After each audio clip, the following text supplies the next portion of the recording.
So Ms. Qualls, I wanted to, thank you for coming in today, and hopefully we'll be able to, have a really awesome discussion and figure out what's going on with you.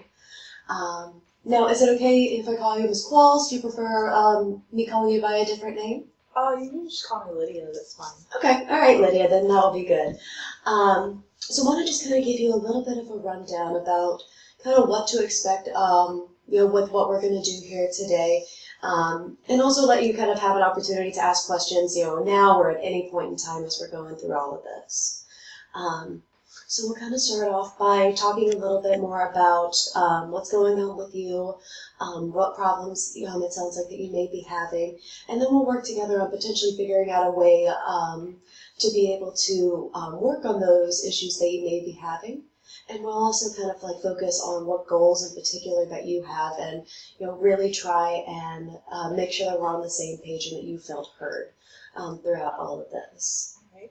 So before we jump into everything, I do kind of want to lay out some of the kind of restrictions that we have with regards to confidentiality.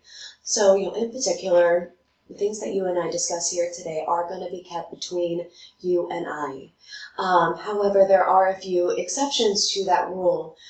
In particular, if you express that there are any suspicions or of child abuse, elder abuse, or abuse to a disabled person, I am required to get into contact with the appropriate people to make sure that everybody in that situation is safe.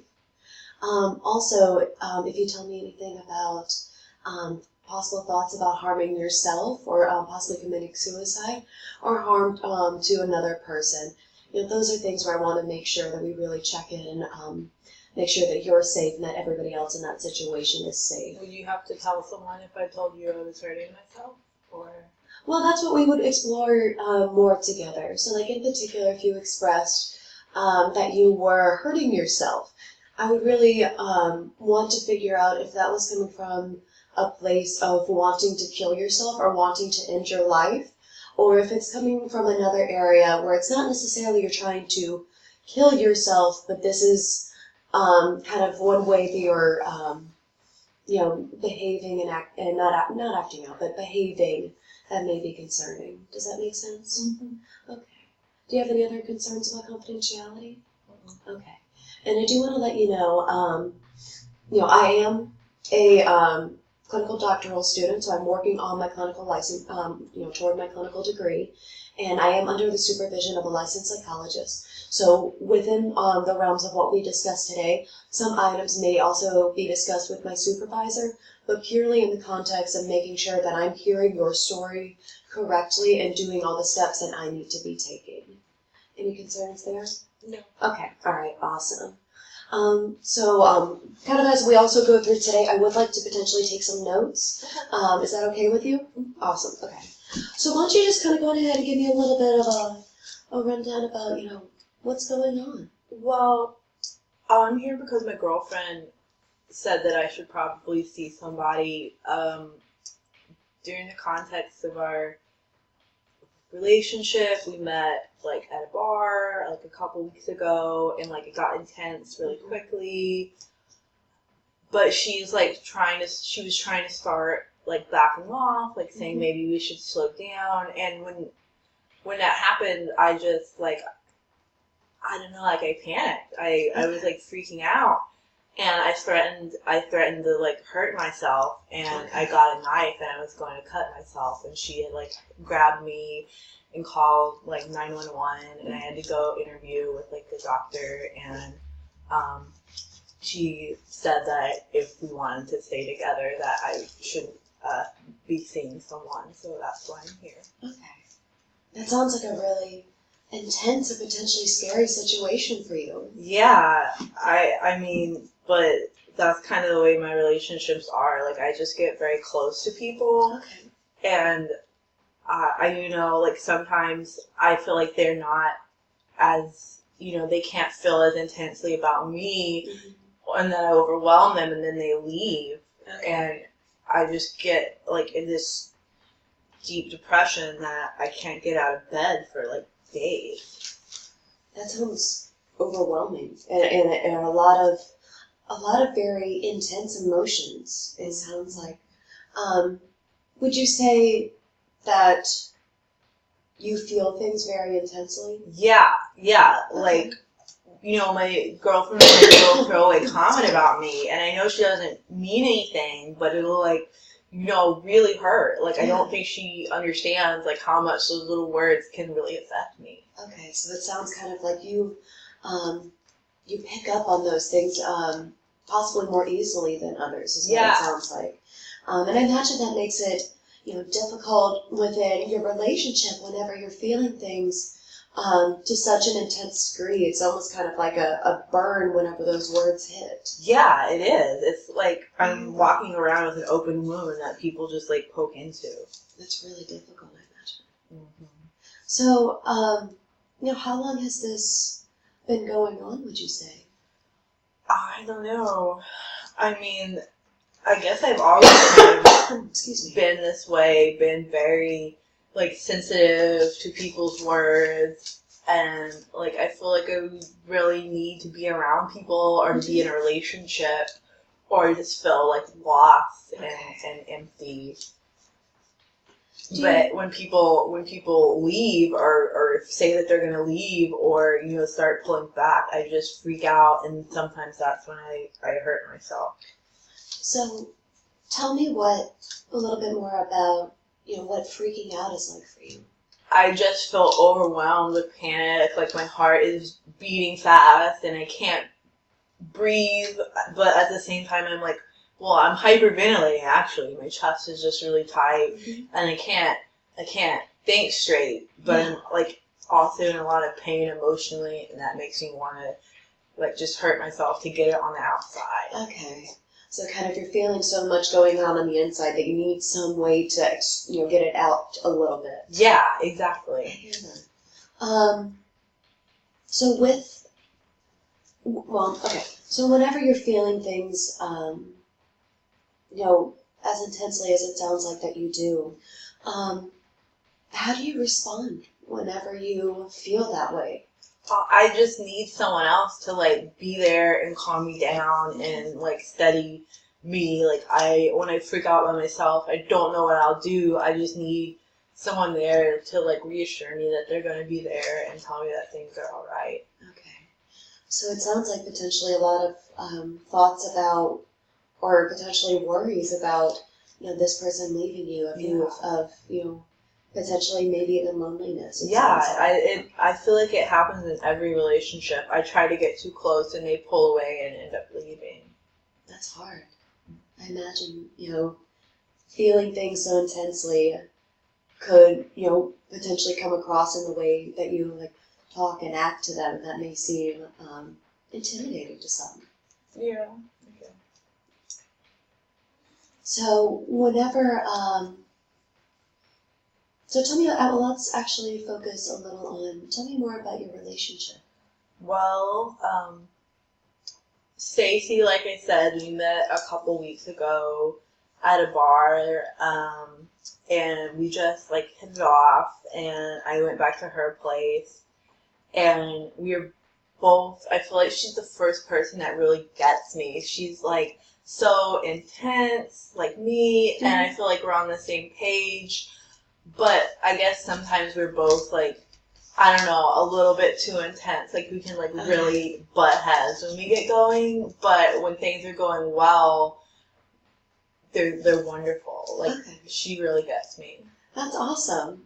So it sounds like there's a lot of joy in the relationship that you have. Yeah, except when she's being a bitch and is, like, threatening to leave because, like, we get into a fight and she tries to solve the problem by walking out instead of staying and solving the problem. And that's when I freak out, and that's why I tried to hurt myself, is because she wasn't listening to me. Yeah, I hear that. So is that something that you feel is that a common argument between you?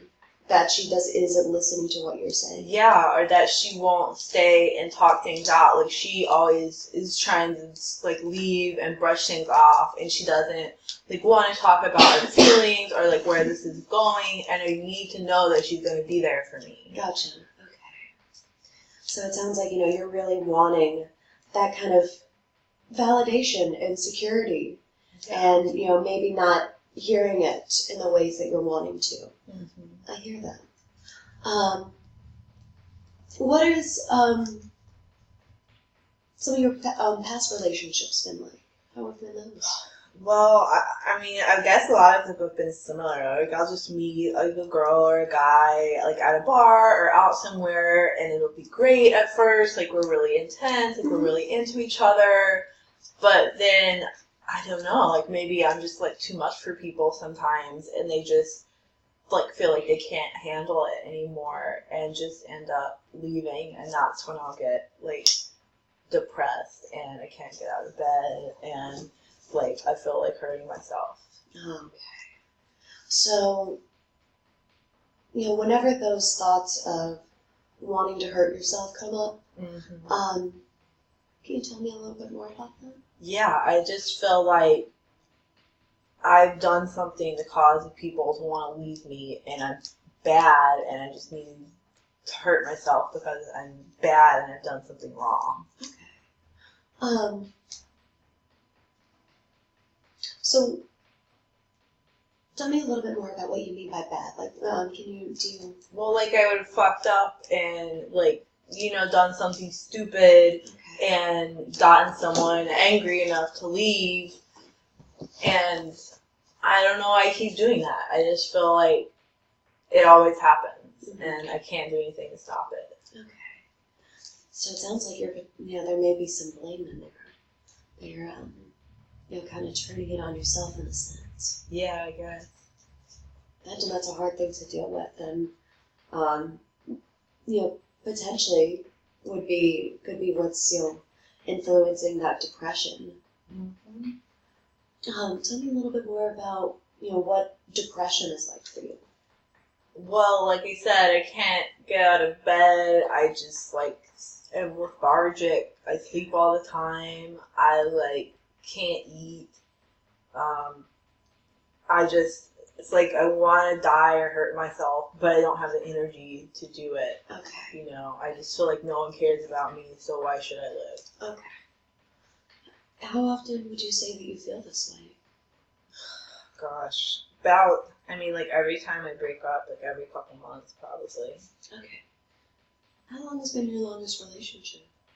Oh, I was actually with this guy, Richard, for like 2 years before, but I don't know. I guess he just lasted longer than everybody else. He could take it, but he got to that point in the end where we were gonna get married, but then he discovered my credit history, and I went through a period in the past of just buying all this stuff all the time, and I guess I had really bad credit, and he just didn't want to. Apparently that overshadowed all of our good relationship, and he was just all about the money in the end, and that's why he left. Sounds like it was pretty devastating. Yeah, that was the first time I really tried to kill myself. I was driving in a car, and it was right alongside a cliff, and I just had the urge to just veer off. Okay. But I didn't. I don't really know why. Has it ever gone any farther than an urge?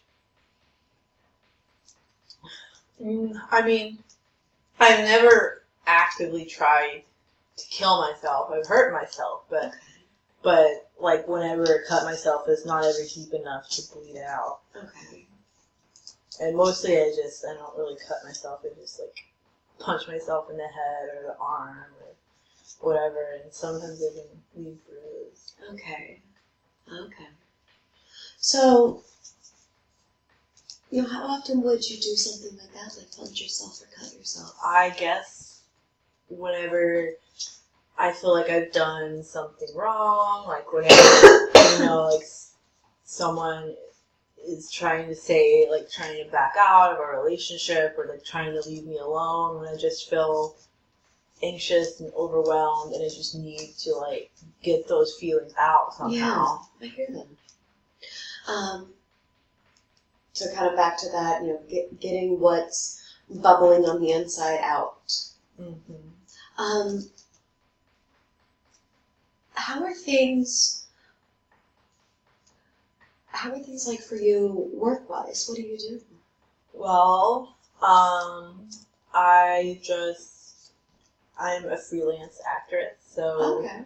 I am in indie movies sometimes. I like it because I don't have a strict work schedule. Mm-hmm. I can just kind of pick up projects when I need to, and when I feel really bad, I don't, and I don't have to work. Mm-hmm. It's not a big deal, but and I get by. Okay. So, it sounds like it's the type of work that you enjoy, being an actress. Yeah, I've always really loved it. I've always acted ever since I was a little kid. So I, just got into it more in college, and I was lucky enough to be able to, hit it off with some people that were able to, keep me in the know, get me some jobs. There you go. That's exciting. Mm-hmm. Mm-hmm. Wonderful. So, are you doing any projects right now? No, our last project just wrapped. That was where we were at the bar where I met Stacy. Okay. And I haven't. It's very serendipitous. Project, yeah. Nice. Does work ever get stressful for you? Sometimes if I've got a director who's an asshole and won't listen if I have creative input sometimes. Okay. But I like the work in general. It's just sometimes the people can be hard to work with. I gotcha. So, have you ever had issues in particular with working with certain individuals? What do you mean by that, I guess? Oh, I'm sorry. Do you ever notice that there are certain types of people at work that rub you the wrong way? Yeah, the people that are all pompous and think they know it all and won't listen to anyone else, that just pisses me off. Okay. Arrogant people. Okay, gotcha.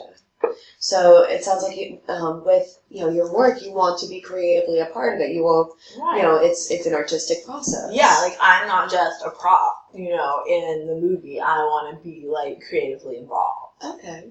So, if you, ever have artistic differences with somebody, how do those conversations normally go? Well, I guess it just depends on, if they're willing to listen to me or not. If I make a suggestion and they think it's a good suggestion, then it's fine. But if it's bad, then sometimes I can get into really vicious arguments, I guess, just because, I feel like they're not even considering my idea. Okay. So, do you find yourself feeling sensitive to that criticism that they're giving you? Yeah. It's they don't, when they're criticizing my ideas, they're criticizing me. Yeah. Who I am as a person. Mm-hmm. And, and especially it sounds like for somebody that, your work and your art is so important to you. Yeah. I could see how that would that would rub me the wrong way as well. I could see that. Has that ever caused issues in the past? I've been thrown off set once, but... Okay. What happened there, if you don't mind me asking? I just got into a big blow-up with the director and, name-calling and all, and I guess I kind of threatened him, but he took it way seriously and, called the cops, and I had to be, escorted off the premises, but... He didn't press charges because there were no charges to press, and it was bullshit, but I still got kicked off the movie. Okay. Imagine that was quite a chaotic day then. Yeah, no kidding. Oh my gosh. Well, I'm glad that no charges were pressed. What was the threat that you made? Oh, I just said I'd stab him, but, I didn't have a knife or anything, so how was I going to stab him? Okay.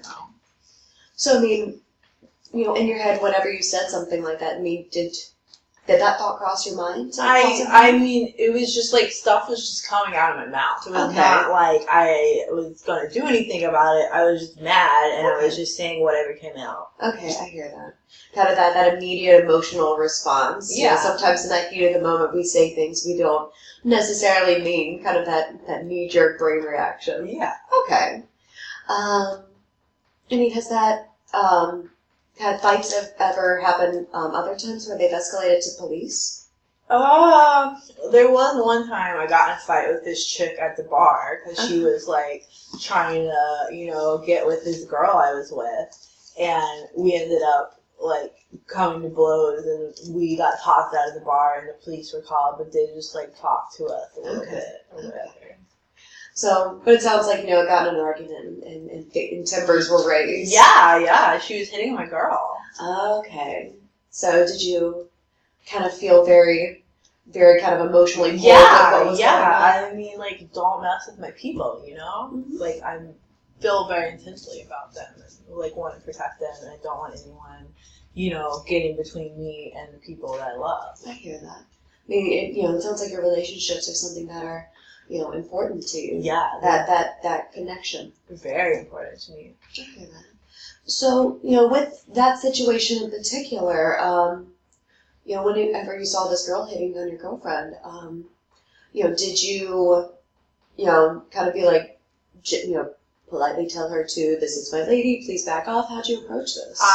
She was talking to my girl, at the bar, and it was, who was it at the time? I think it was Lucy. Yeah, it was when I was dating Lucy. And that was kind of why we ended up breaking up, because, like, Lucy was kind of flirting back, and, girl was at the bar talking to her, and so I just come up, and I, like, lightly push on her shoulder, and I'm like, hey, she's my girlfriend, and I put her around there, and then, like, she pushed me back, and she's like, well, she's talking to me, and that's kind of just when we escalated to, like, punching.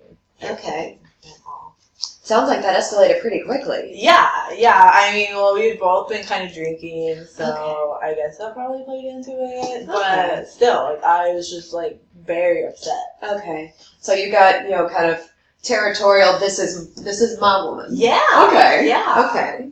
I hear that. So, it sounds like, sometimes, things have escalated in the past for you, and particularly for those, situations, you feel very intensely in those moments. Yeah. Would you say that you're quick to act? Yeah, I am always the first one to do something. I don't sit around and, like, be like, oh, what if? I'm, like, always out there. I just act on my thoughts and just right away. Okay. How does that, typically work out? I don't know. I just feel like things come as they come. You can't really do too much about it. Mm-hmm. I just want to get out there and, like, live. I don't want to sit around thinking about, like, I don't know what to do. Okay, I hear that. So, you've shared a lot about, what's going on with you and, aspects of your life. But I want to, bring it back now a little bit to that initial issue of what kind of prompted you to come in with, what happened with your girlfriend. Mm-hmm. So, what were her concerns with everything? Well, she just, I guess she was worried about me, which is good, she should be worried about me, like, she's my girlfriend. But she's also, I guess, we each have our way of, like, kind of solving problems, which I guess is not the best. Like, when we get to a fight, like, she'll threaten to walk out, mm-hmm. and I'll, like, threaten to hurt myself, and we're just kind of, like, at an impasse. And I guess, she thought, and kind of both thought that wasn't a good way to solve things. Yeah. So she's actually talking to someone too. Okay. But we thought maybe that there were some problems going on individually that we needed to talk about in order for us to keep getting together. Okay. So it sounds like you both kind of came to like an agreement. You collaboratively came to this conclusion for your relationship. Yeah. Like I said, she, like, really gets me. Like, we're really good together. That's awesome. I think that's a very really strong quality of your relationship, that you can have those hard discussions, because it's scary to come in here and to talk about those things with your partner and let yourself be vulnerable like that. Yeah. It's hard sometimes. Mm-hmm. So, for you, what's concerning you? I just really hate the times when I feel like I am out of control. Like whenever I feel something really intensely, I feel like I have to act on it and that I almost can't help myself. And I just want to be able, to kind of, I guess, gain some control back over that.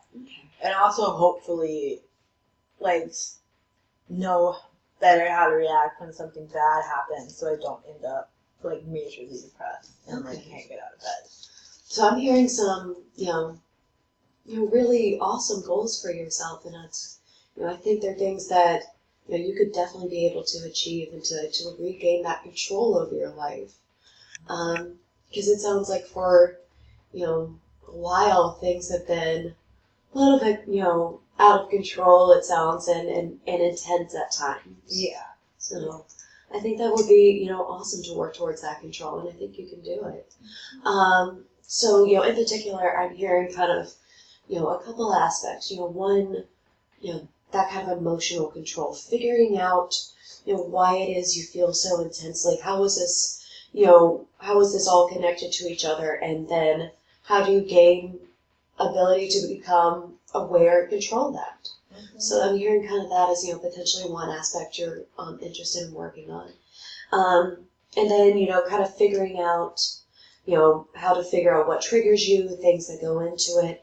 All of these sound like they'd be really good goals for you. Yeah. So how are you feeling about everything right now? Well, I don't know. Like, part of me is just like, how am I going to be able to do this? Like, I feel like I've lived my whole life one way, and I don't know how to go about changing, but I feel like I have to because, I want to stay with Stacy, and I kind of have to change things to keep being with her, so... Well, it sounds like you have awesome motivation, to, better yourself for the relationship you have with Stacy. But it also sounds like, it's something that you've been, dealing with for so long that I think it's a freedom that you could, be able to attain for yourself almost. Yeah.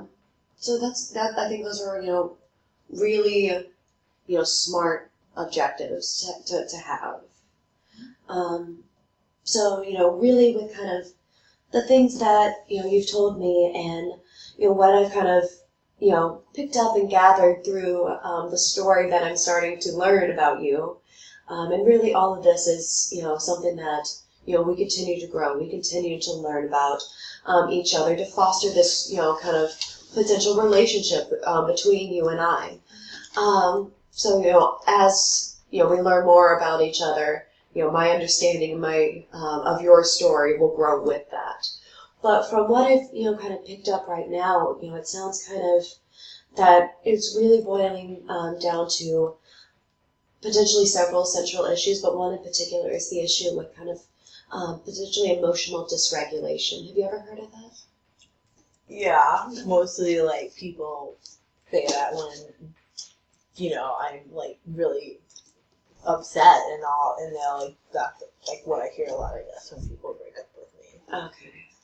So it sounds like that's not a happy word for me to be saying to you. Well, I mean, I guess not. Okay. Yeah, and definitely, it has, it's scientific in the sense of, what this word is describing, but we often take those words and use them in so many different contexts that they become very clouded in their meaning. Mm-hmm. So really with, emotional dysregulation, and in particular with the things that I think may be able to help you out, what I'm thinking may be going on with you is really that the, issues that you're having, with potentially conflict in relationships, feeling very sensitive to criticism and to others' comments, and feeling emotionally kind of always like hypervigilant of your emotions and very sensitive to those changes in your emotions. Mm-hmm.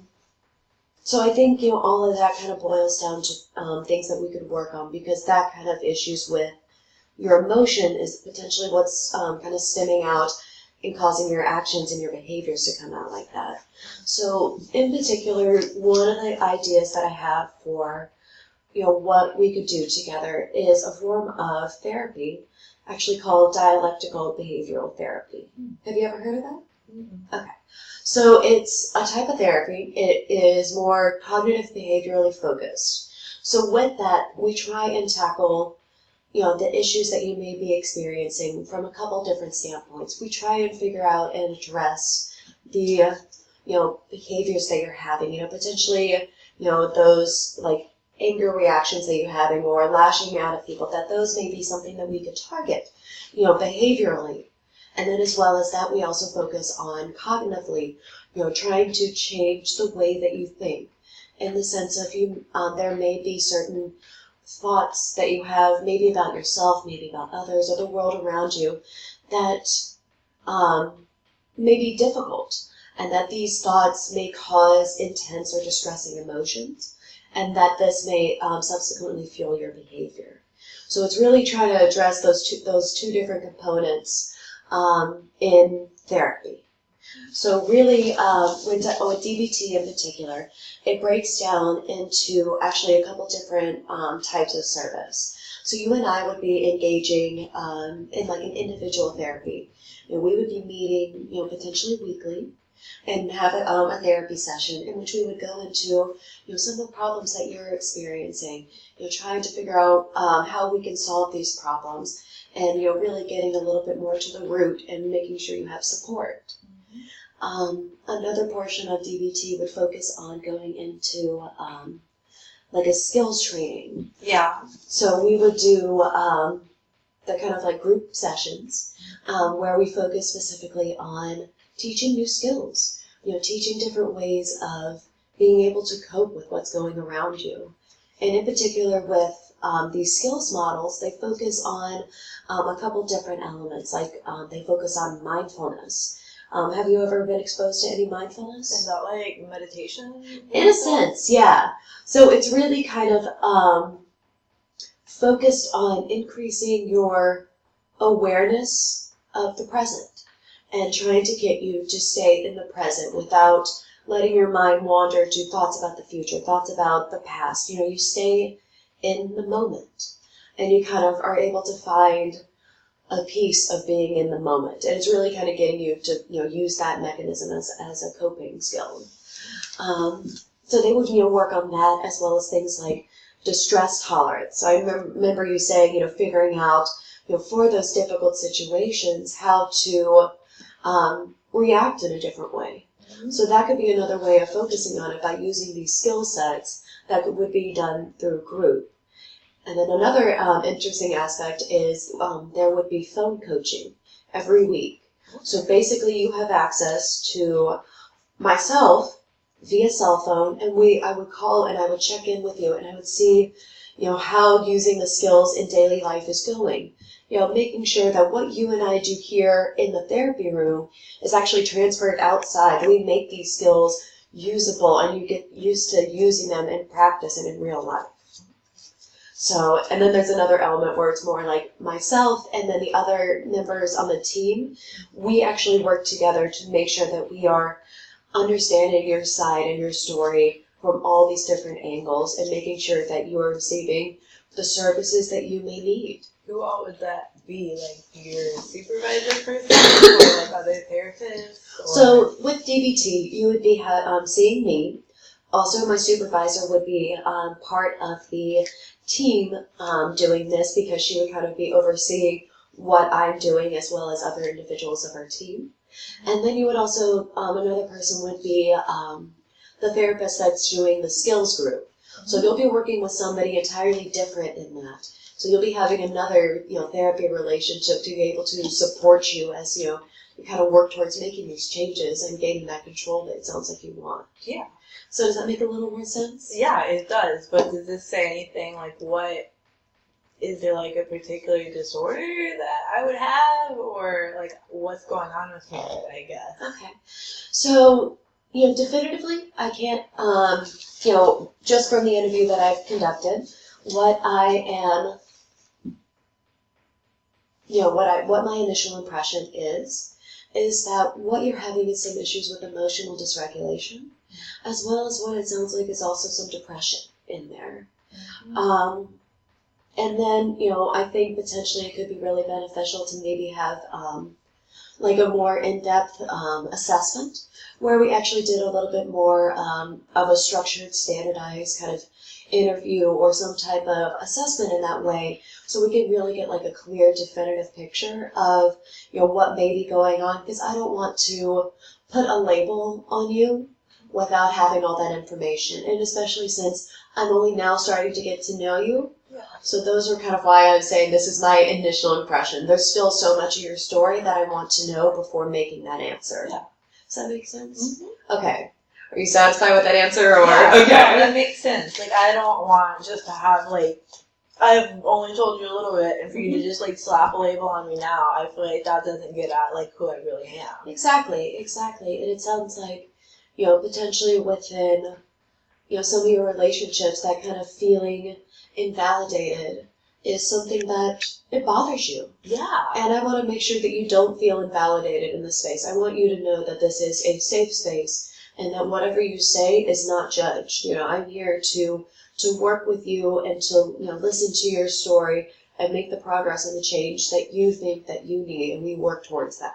Well, good. Okay? Mm-hmm. Okay, so how are you feeling about potentially doing some treatment? What do you think? Yeah, I don't know. It seems like a lot of different stuff is going on, but in a way, I feel like that's good. Like, Okay. I feel like, you know, like, it will really help me, like, to have a lot of people, like, to work with, Yeah. and, like, a lot of different angles to approach the problem. Exactly, and I think that's, you know, a real benefit of really this particular treatment approach.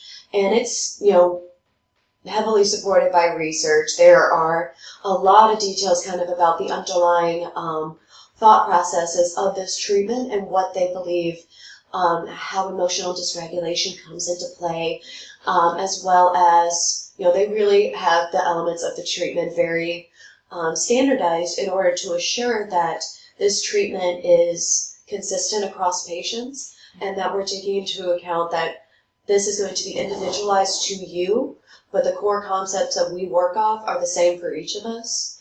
And so if that's something that interests you about, you know, more details possibly about, like, if you want like information on the research behind it, or if you want to talk more about like the theory or anything behind it, I'm happy to have those conversations and explain more about it. I just don't want to make you fall asleep. So I mean, I feel like you're the expert here. You know what you're talking about. Okay. But definitely, if it, you know, as we go along with this, and at every step of the way, you know, we'll make sure to constantly recheck back into, you know, that we're both on the same page of, you know, what goals we're focusing on, where we're moving forward in treatment, and just really kind of reassuring that both of you and I are kind of secure, and that we are doing this, we're working together for it. And truthfully, if at any point in time, you know, you feel like we're not going in the direction that you want, or if you have concerns, or if you have questions, you know, I want you to speak up. You know, this isn't, I don't want this to be, you know, I'm the doctor and I'm lecturing you. You know, this is a relationship that we have together. That. Like, you know, just really being able to talk like to another person. Yeah, exactly. Because it's hard sometimes to feel things so deeply and then figuring out how to express them. Mm-hmm. And, you know, not everybody expresses things in the same way, and it can get, you know, difficult and really kind of muddy the communication whenever it's like two people don't speak the same language almost. Yeah. So, awesome. Well, I think this will, you know, you're going to be, you know, really good, and we'll kind of start moving forward with, you know, getting things up and running. But really for, I guess, what we could do for the rest of today, are a couple things. So, in particular, I have a couple things that we could work on together. Give me 1 second. All right. So, a few things that I would like to do today is, one, I would like for us to really start thinking about, you know, what are some concrete, definable goals that you and I will be able to work towards. Because we've talked, you know, kind of very broadly about, you know, the emotions and getting in control of them and getting a little bit more understanding about where they come from, but we haven't actually nailed out, like, you know, goals that you think are important to work on. Yeah. So is that something you're up for engaging in? Yeah. Okay. All right. So, you know, first off, we have that big first kind of starter one of, the emotion. So break that down for me. What, goals? Well, I guess, like to kind of understand where my emotions are coming from. Like sometimes I just feel like it happens out of nowhere and I don't know why. And I guess that's kind of part of like why I can't control it, because like I don't even know why I'm feeling this way. Okay.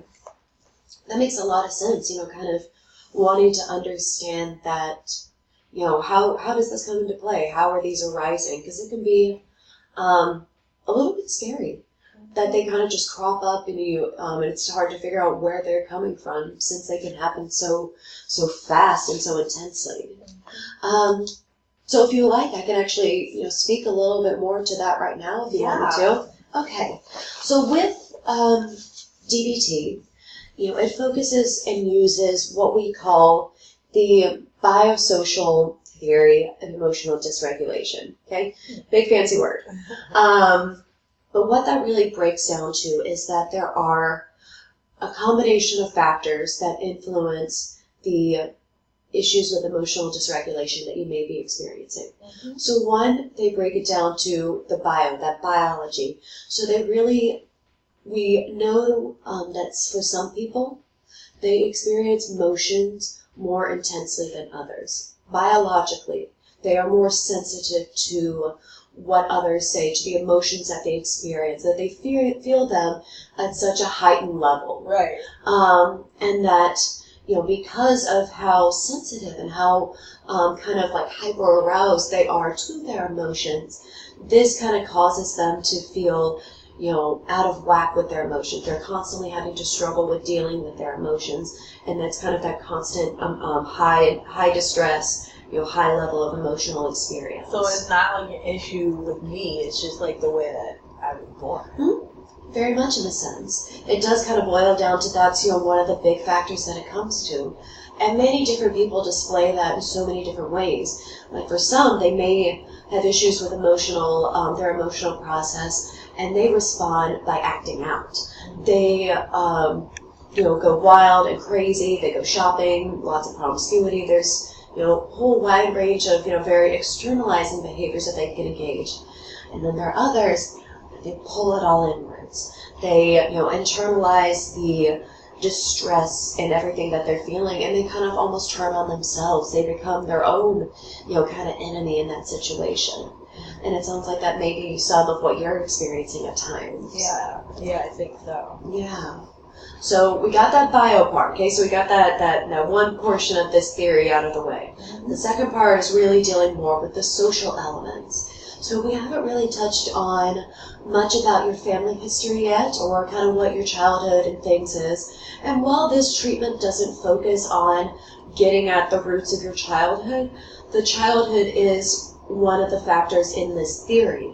So it says what we have has been shown is that for children, when they're put in an environment in which their emotional expression isn't validated, and that they're almost kind of like put a tamper on, like they're told to stop it, they're not supposed to show emotion like that, or they're punished potentially for the emotion that they show. Yeah, like that's what would happen to me. Like I would get really upset about things, and my mom and dad would be like, "Oh, like don't be such a crybaby. It's like not a big deal." And I'm like, "Well, that's just how I am." And that's really difficult because what you're feeling is a very natural emotional expression, and for you, I imagine it would have been difficult to hear them say that, and then to feel what you were feeling internally.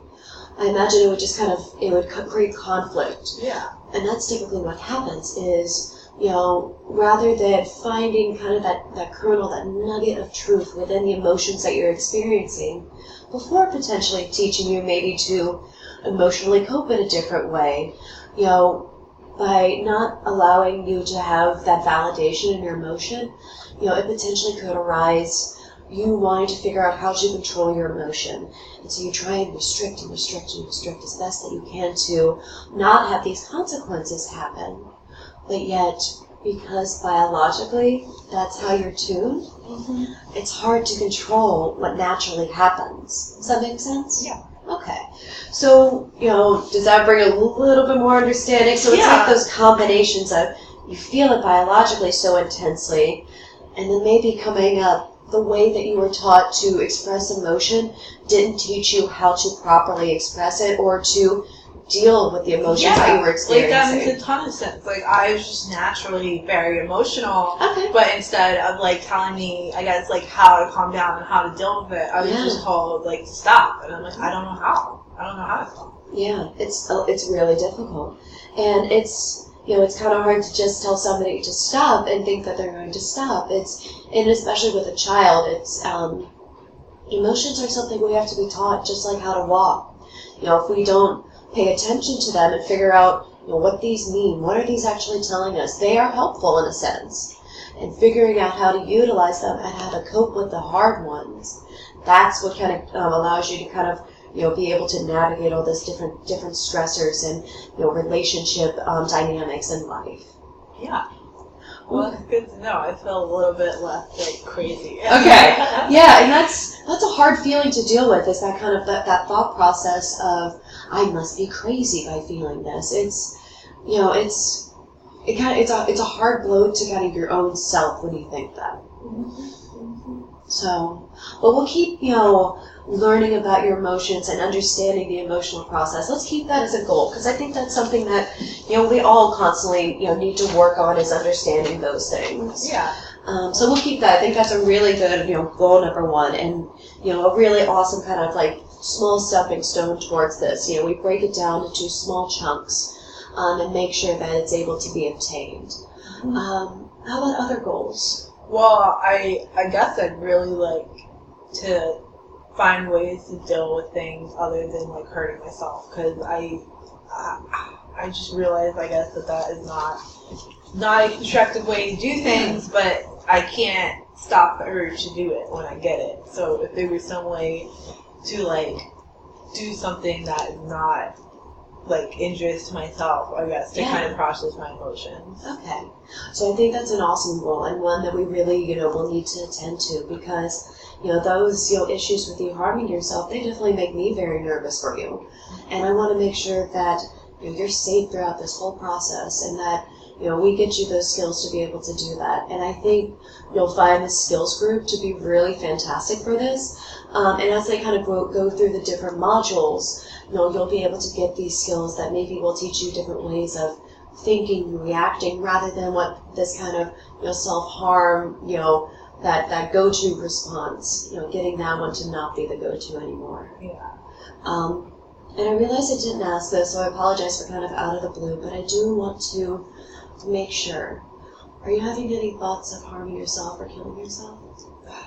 No, like not any definite plan like that anymore than usual. And after that whole thing with Stacy, that was kind of like the last time when I finally kind of realized that was not a constructive way to deal with things. And I like kind of felt like urges to cut myself off and on or hurt myself, but I haven't done it. Okay, so you haven't engaged in those urges. Not yet, not recently. Okay, that's awesome. I mean, like that's some strength, especially with how stressful this past couple of days have been for you. Yeah, so that's really remarkable. Good job. Like awesome. Yeah, well, thanks.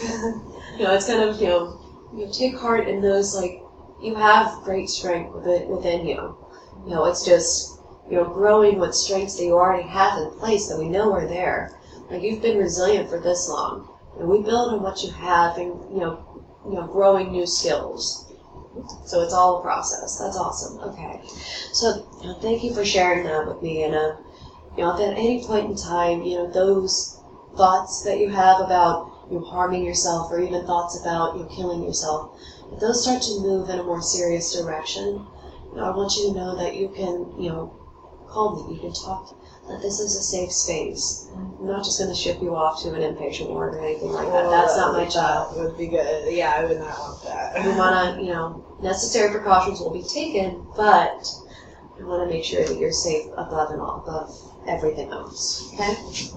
Alright, so we got two really good goals. We have, understanding emotions and, working towards, not self-harming. So I think these are, some really good, kind of first session, good first goals for us to work on. And, as we kind of move forward, especially with kind of, laying out the expectations for what's going to happen next, we'll be able to kind of set like little markers and little, stepping stones that we can take along the way with therapy. So there are a couple strategies in particular with DBT that this treatment approach really likes to use. So in particular, one is we really kind of try and break down and try and gain a better understanding of how this problem behavior that you may be experiencing, how this is linked to, the potential vulnerability that we spoke to earlier, event that may have been triggering, just kind of a subsequent, really kind of finding the chain and the links between how events occur and how they're all kind of tied together. So if you're willing, we'll kind of just very briefly, start to take a look at this, and we'll start to work more towards doing this. And with each session, these will start to come out, and we'll be able to work more towards them and make sure you have like a better understanding with each session. Okay. So I'll give you a pencil just in case. Care to write stuff down? Sorry, I don't have a notebook or anything for you. That's okay. Okay. All right, so you see with the handout that I gave you that has, several little columns that, would get you to break down the event, focusing on, what was it that occurred? What was this problem behavior? So what does that first question ask you? What exactly is the major problem behavior that I'm analyzing? I guess probably the biggest behavior right now would be probably like self-harm. Okay. So let's focus on an instance of you, or possibly this most recent, you didn't engage, but that urge to self-harm recently. Let's try and explore that one a little bit more. Okay. Alrighty. So, I want, we're going to try and with identifying the problem behavior, you really want it to be, as specific as possible. When this, what was the problem behavior specifically? Were you threatening to cut?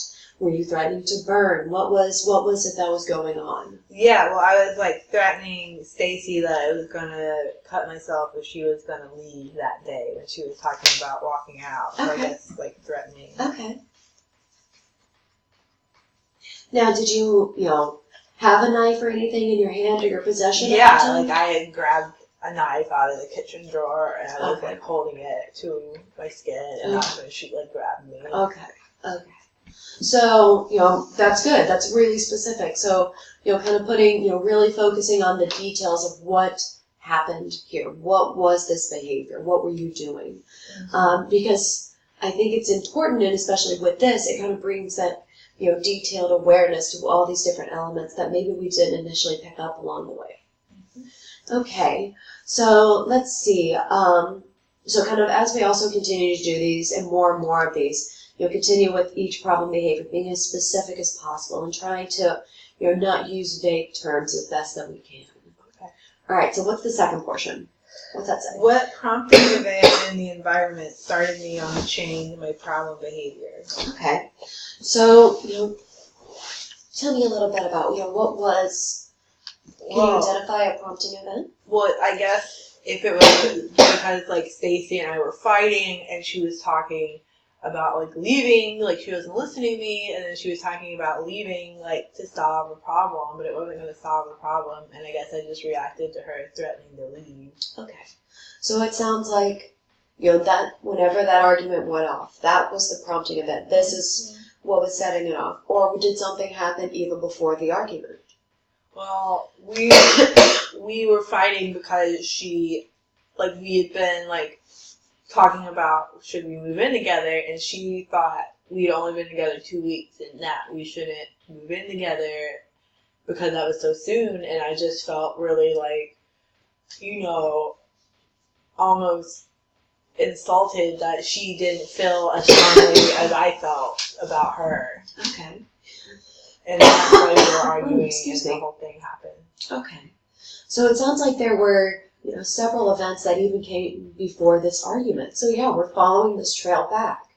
So, potentially would you say that the discussion about moving in was the prompting event? Yeah, I guess that is what started it all. Okay. So yeah, let's, we got that, discussion of that prompting event. And then that next thing that happened, it sounds like, was she expressed that it was too soon. Mm-hmm. Okay. And then what was after that?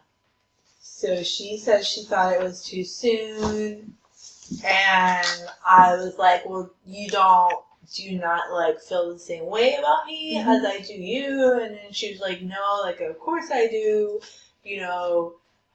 but I just think we're moving too fast. And I'm like, I think you are trying to say that you really don't feel the same way. And she got upset and was like, I just think you're too upset to talk to right now. Okay. And she tried to leave.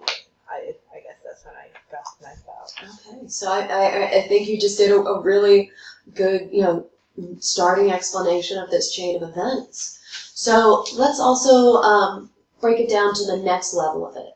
So as you identify, what were things both in yourself and also in your environment that may have made you more vulnerable to this prompting event? Well, like, before I started dating Stacy, like, I was on this, we were doing a movie, and I was, like, seeing this guy on that set, but, we were going to move in together and all, but he just, like, left and went off with someone else. So I guess when, like, Stacy was talking about not wanting to move in together, it just kind of made me, like, think back to that and think that she was going to leave as well. Okay, so it sounds like kind of that some of those memories of potentially having someone leave you. Yeah. That brought it up. Yeah. Would you say that somebody leaving is a fear or a worry that you have? Yeah, definitely. I just am afraid that I'll get too close to people and then they just get out of my life. And sometimes it's like I really want them to leave at some point, but then when they're gone, I miss them. Okay. So, it sounds kind of like you have those fears, those worries, trying to find that balance within yourself. Okay. So good, identifying those as your vulnerabilities. Let's take it on to the next page. What's the next part? It's the little chain analysis here. Yep, so it's breaking everything down. So, sadly, in the essence of time, we won't break this down as much in this session, but we'll do it more next time. Okay. So, but like you were explaining, it's kind of that conversation about the moving in together and her reaction to it, and then this kind of leading to you having these thoughts, having these emotional reactions to it.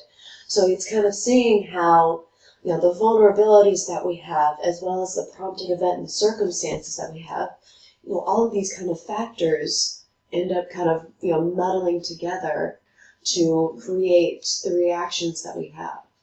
And it's being able to see the chain, to break down the chain, that you can notice where you can fix the chain or break the chain in a sense. Right. So, but we'll continue to do this one more and more. If you want, you can keep that worksheet, as well as I also have instructions right here.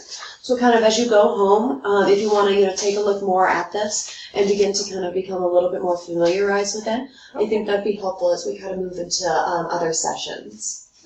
So another aspect about DBT that I'm just going to expose you to right now, but we're not necessarily going to do, is something called a diary card. Okay. So as part of this therapy,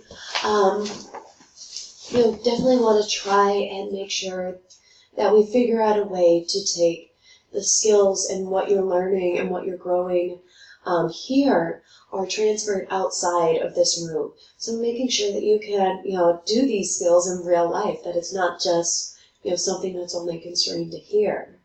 So as part of that, we like to do the phone calls, but we also, like to do homework. So I know nobody likes the word of homework. Nobody ever does. It's like I think of it more of as an experiment. You are adding aspects into kind of your daily life that bring a little bit more awareness, bring a pause to what you're doing just within your daily life. And one way in particular is actually kind of by doing a diary card. Okay. So with a diary card, we actually have identified different skill sets that will be taught to you using the DBT skills module. Okay. And they're broken down into different, like, actual, kind of steps that you can take and things that you can engage in. And for this portion of the card, you kind of be filling out and circling, when you engaged in these behaviors, if these, how these behaviors went for you, and just kind of noting the, progress that you make throughout the week and doing these new skills that you have. Okay. And then the second part of it is actually more of a monitor, kind of like a mood check almost, and behavior check. So it's really kind of touching into, if you've had any, substance use during the week, any thoughts of suicide, any suicide or homicidal stuff, as well as it also goes into kind of issues with anger, maybe fear or guilt that you may be experiencing during the week, and kind of seeing how much they pop up during the week as a way for you to monitor your own progress, but also for us is to monitor your progress as you go through this treatment. All right. So are we gonna have like weekly therapy sessions, or? Yeah. So okay. So I'm sorry. I guess I didn't make that clear. So yes, what we'll be doing is you and I will be meeting weekly, and if this date and time works for you, we can kind of keep this as a regular time. Yeah, it'll work. Okay. Awesome. And so yeah, we'll be meeting on a regular basis every week. As well as you'll also be meeting every week with the DBT skills group, and then you'll also be engaging in the phone consultation, also kind of during the week as well. All right. So lots of different stuff during the week, but it gives you a variety of opportunities to be able to kind of work on this, mm-hmm. and to make that, it sounds like, the change that you're hoping for. Yeah, definitely. Okay. So how are you feeling about everything? No, I think it's good. I think it's good to have something to look at and try to do. Good. Well, we've definitely talked a lot today, both about, what's going on with you, but also kind of explaining, a little bit more about, what DBT is, what it would be that you and I would potentially be doing together, and all that entails, and, trying to, learn this whole process, and you and I growing to, learn each other's stories along the way. Yeah. Okay? Yeah, that would be nice. All right, that sounds great. Well, then, we'll see you next week at the same time. All right. All right. Sounds good. All right, thank you, Lydia. All right.